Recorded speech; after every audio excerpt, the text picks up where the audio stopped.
गंगा होना चाहिए। आंखों में हमारे माता भारती की मूरत हो, होठों पे हमारे सदा गंगा होना चाहिए। हर एक दिल में भरा हो देश प्रेम और हर एक घर पे तिरंगा होना चाहिए। हर एक घर में तिरंगा होना चाहिए और हर एक घर में तिरंगा होना चाहिए। बहुत बहुत स्वागत आदरणीय प्रभाकर सर, गोयर सर यहाँ पर आएंगे और मार्गदर्शन करेंगे। हेलो,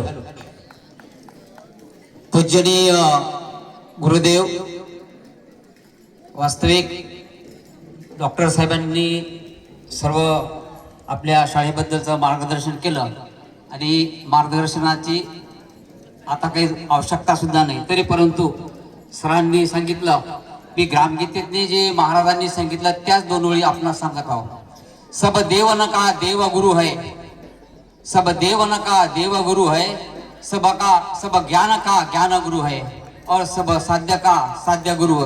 अशा गुरुजनांना मी सर्वप्रथम नतमस्तक होतो आणि वंदनीय राष्ट्रसंतांनी ग्रामगीतेत सांगितले आहे, गुरुजींनी ऐसे द्यावे धडे, गुरुजींनी ऐसे द्यावे धडे, आपुला आदर्श ठेवून या पुढे। गुरुजींनी द्यावे ऐसे धडे, आपुला आदर्श ठेवून या पुढे। विद्यार्थी तयार होता चहूकडे आणि राष्ट्र होईल तेजस्वी, आणि राष्ट्र तेजस्वी होण्याचं काम खरोखरच आपल्या शाळेतून होईल आणि होणारच आहे असं मी या प्रसंगी आपणा सर्वांना ग्वाही देतो। आणि आजचा शेवट हा वंदनीय राष्ट्रसंतांच्या राष्ट्रवंदनेनं होणार आहे। सर्वांनी सावधानच्या